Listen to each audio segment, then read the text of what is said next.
Ulang. Al-Isra, surat yang ke-17 ini disebut juga surat Bani Israel.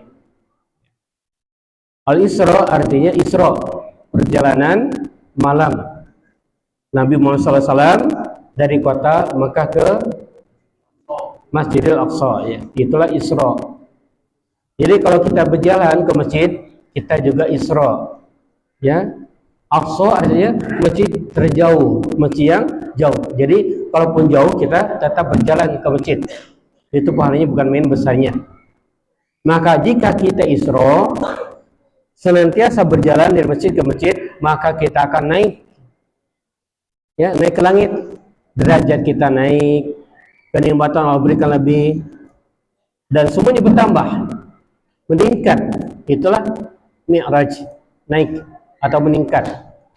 Juga ini maknanya adalah kita mesti memperbaiki hubungan sesama makhluk horizontal, hablum minanas, baru kita bisa baik dengan Allah. Hablum minallah, hablum minanas Isra, hablum minallah Mi'raj, ya.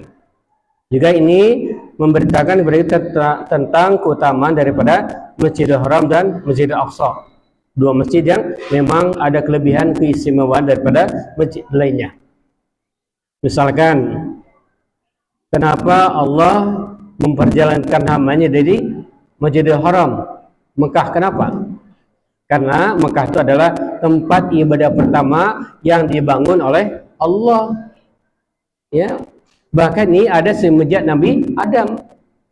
Adam turun ke bumi, maka mereka harus ibadah. Ibadahnya mereka ada menghadap ke Bakkah. Kata Allah, awwalu ma wudi'a. Ya, dalam surat Al-Imran Allah katakan yang pertama kali dibangun sebagai tempat ibadah adalah Bakkah Mubarakah, ya. Bakkah Mubarakah. Bakkah itu kemudian berubah menjadi Mekah. Jadi Mekah itu, Ka'bah itu sudah ada sejak zaman Nabi Adam. Cuma di zaman Nabi Nuh, Bakkah atau Mekah dan Ka'bah hilang tersapu banjir. Di zaman Nabi Nuh hilang semuanya. Nah, di zaman Nabi Ibrahim diketemukan kembali sisa-sisa dari Ka'bah tadi. Cuma pondasi saja yang nampak. Bangunan Ka'bahnya hilang, tersapu banjir di zaman Nabi Nuh. Maka Nabi Ibrahim meninggikan kembali bangunan Ka'bah bersama Nabi Ismail, gitu, ya. Jadi Ka'bah itu bukan dibangun sama Nabi Ibrahim, tapi dari zaman Nabi Adam Allah yang bangun.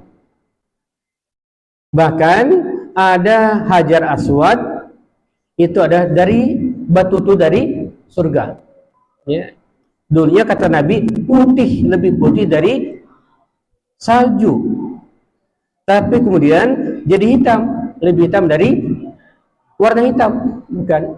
Kenapa? Dia menyerap dosa manusia, ya. Manusia berdosa, hitam hatinya. Datang sana cium Hajar Aswad. Nah, Hajar Aswad yang putih tadi jadi hitam, pindah dari orangnya ke batu tadi. Orangnya jadi putih, batu jadi hitam, terbalik, ya. Itulah kisahnya. Batu itu kan ada batu dari surga, ada batu neraka, ya. Kalau batu dari neraka itu kisah burung ababil, batunya dari neraka, ya, dibawa sama burung ababil. Hancurlah pasukan Abrahah. Ini batu dari surga, Hajar Aswad. Dan siapa yang menciumnya atau melambai dari jauh, maka dosanya pindah ke Hajar Aswad jadi hitam, orangnya di putih, asalnya hitam jadi putih. Maka ini ibadah yang luar biasa, ya. Umroh, haji, ibadah puncak yang luar biasa, yang bisa menghapuskan dosa semuanya sepanjang hidup. Itulah makanya Allah mengabadikan peristiwa ini dalam surat Al-Isra. Bagaimana Masjidil Haram itu dibangun, sudah ada sejak zaman Nabi Adam alaihissalam. Dan kalau kita ibadah sana, maka pahalanya adalah 100.000 kali lipat. Saat ibadah, apakah itu sholat, puasa, doa dan sebagainya, semuanya ya 100.000 kali lipat. Ya, bukan main. Nah, kalau kita sholat di tempat kita sepanjang hidup pun tak akan sampai 100.000. Tapi kalau kita sholat sana, masya Allah, satu kali sholat sama dengan 100.000 kali sholat di tempat yang lain selain Masjid Nabawi. Nah, kita Nabi berjalan dari Masjidil Haram yang malam-malam lagi ya, bersama malaikat Jibril naik kendaraan bernama Buraq. Buraq itu kata Nabi lebih kecil dari kuda, lebih besar dari keledai, tengah-tengah, warna putih, sekali melangkah sejauh mata memandang, kata Nabi, sekali melangkah. Nah, gambaran buruk ini termasuk gaib ya, tak bisa dilihat dengan kasat mata. Mukjizat, nah mukjizat itu ada kendaraan para nabi, ya kendaraan bukan saja Nabi Muhammad, tapi Nabi yang sama. Nabi Idris naik ke langit pernah, Nabi Isa pernah, itu naik buruk gitu. Cuma terkenalnya setelah Nabi Muhammad Isra dan Mi'raj. Ya. Dan ada orang Yahudi, musuh agama Allah, membuat gambar buruk seperti kuda. Kuda dengan wajahnya kepala perempuan cantik.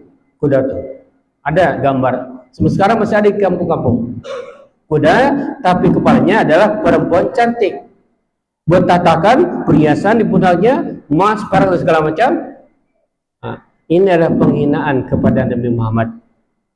Ya. Ingin melecehkan Nabi bahwa Nabi itu suka perempuan, nafsunya nafsu kuda, dan suka dengan harta. Makanya di pundaknya, di punggungnya bertahtakan perhiasan-perhiasan. Ini penghinaan.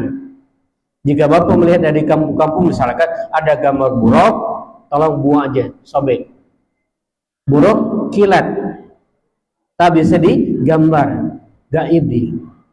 Nah, Rasul memang menggambarkan, kata Rasulullah, besarnya di bawah kuda, di atas keledai, warnanya putih. Tapi wallahu a'lam, kita nggak tahu. Yang pasti pelajarannya adalah bahwa Allah memberikan ide kepada manusia, bisakah manusia membuat kendaraan yang seperti buruk cepat?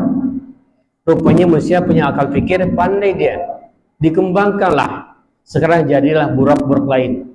Ya, dari besi bahannya bisa terbang sama, secepat kilat sama, itulah pesawat Pak. Di tantangan kepada manusia, bisa nggak aku bikin buruk? Kau bisa nggak, kata Allah? Coba kembangkan akal pikirmu. Bisa rupanya. Walaupun cuma di batas langit pertama aja. Kalau buruk itu sampai langit ke-7 lagi. Tapi lumayan lah. Nah, lumayan. Nah, kemudian Allah ingin memperlihatkan kepada kita semuanya tanda-tanda kebesaran Allah. Ketika kita berada di atas pesawat Pak, sudah ada yang pesawat Pak? Sudah? Pernah banyak? Ketika kita berada di atas pesawat, betapa tak berdayanya kita, betapa kecilnya kita. Ya, andaikan pesawat mogok, nah, kalau naik bis berarti bisa berbaiki, kapal laut bisa. Kalau pesawat, nah, kemana nak minta tolong? Kemana nak cari bengkel? Tak ada.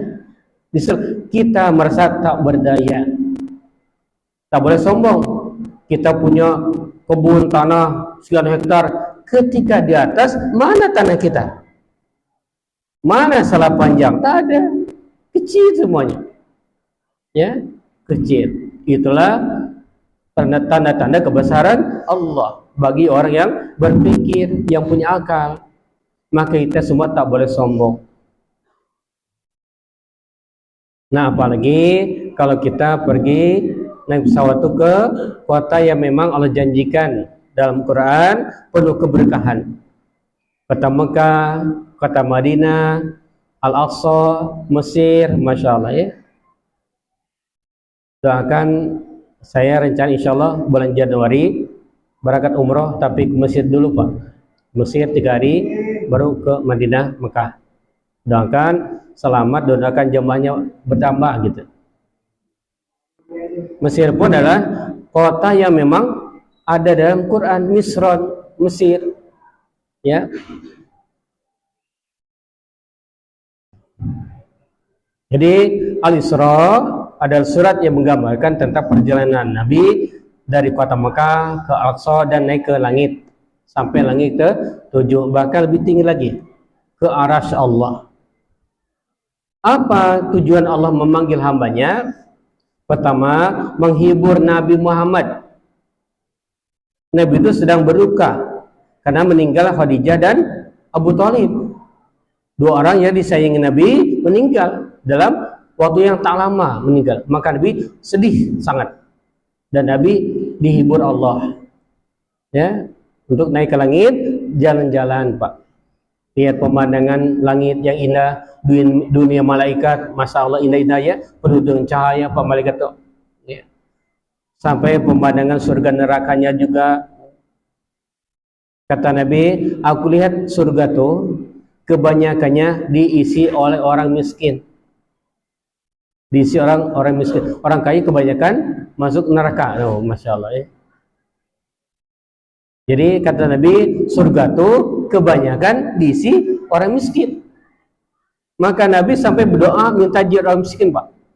Allahumma ahyini miskinan wa miti miskinan wa syurni fi zamratil masakin. Ya Allah, hidupkan aku dalam keadaan miskin, matikan aku dalam keadaan miskin, dan kumpulkan aku bersama orang miskin. Masya Allah. Nabi doa. Bapak ada yang mau berdoa enggak doa ini? Ada yang mau berdoa doa ini? Minta jadi orang miskin? Hah? Doa Nabi. Walaupun doa Nabi tak mau kita amalkan. Kenapa? Kita takut miskin. Nabi minta miskin, kalau kita minta kaya. Nabi takut kaya, kita takut miskin. Ya, betul kan? Kita pengen kaya dunia akhirat ya, kalau bisa. Kaya yang tak lupa diri, tetap bersyukur dan masuk surga. Amin. Allahumma. Itulah karena Nabi melihat pemandangan surga, kebanyakan orang miskin, maka Nabi berdoa itu, Masya Allah. Dan neraka Nabi lihat kebanyakan kaum perempuan. Kenapa? Banyak dosanya Pak. Pertama, perempuan itu banyak meninggalkan sholat.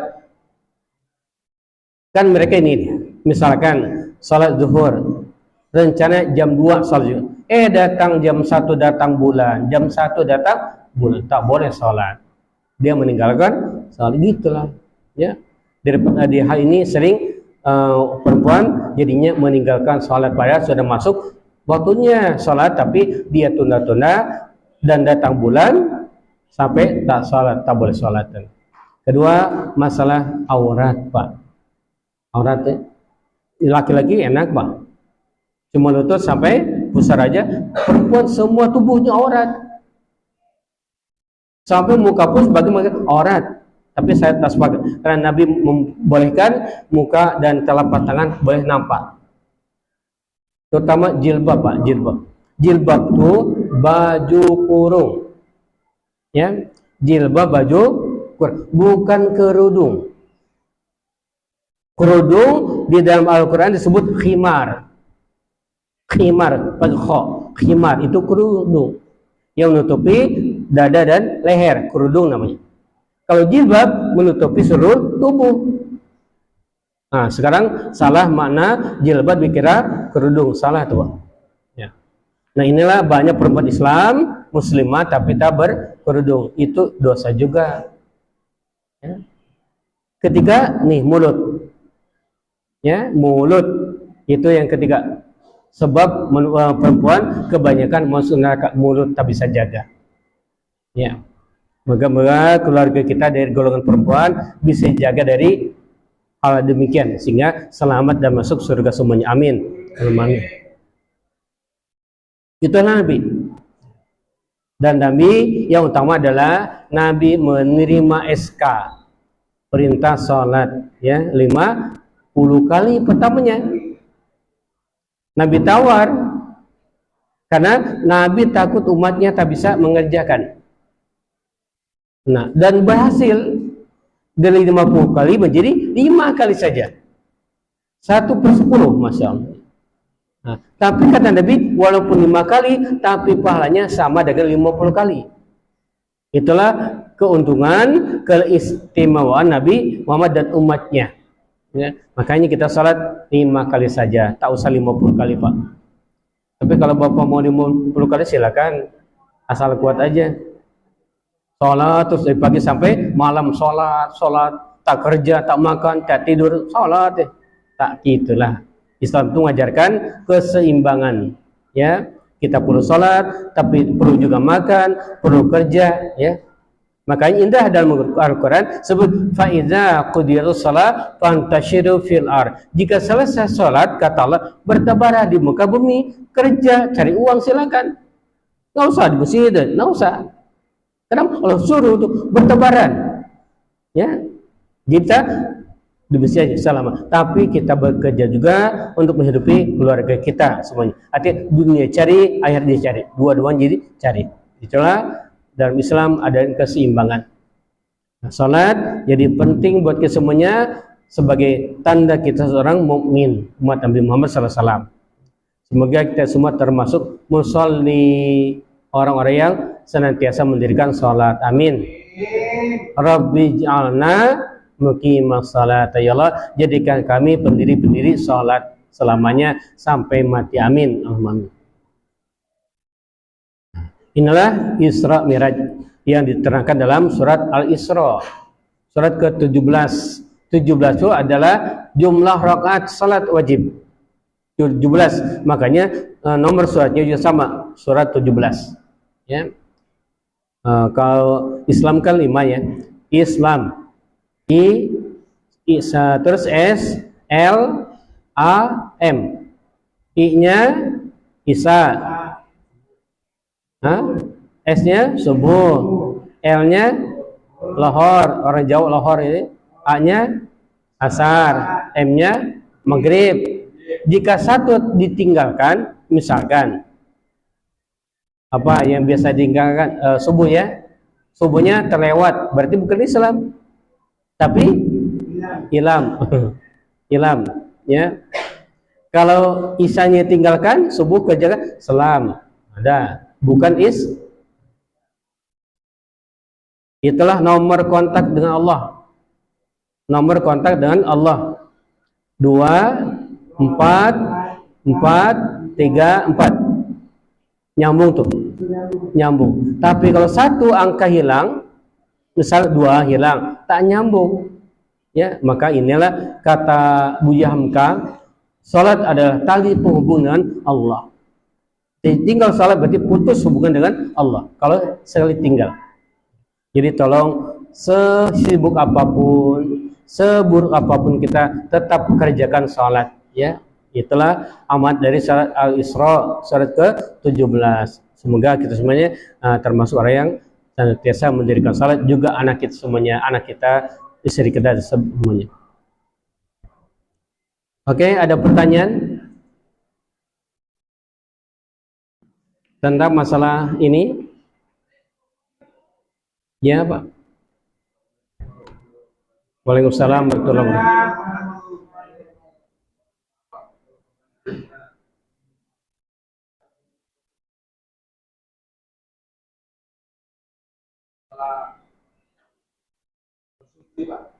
Ya, bersuci.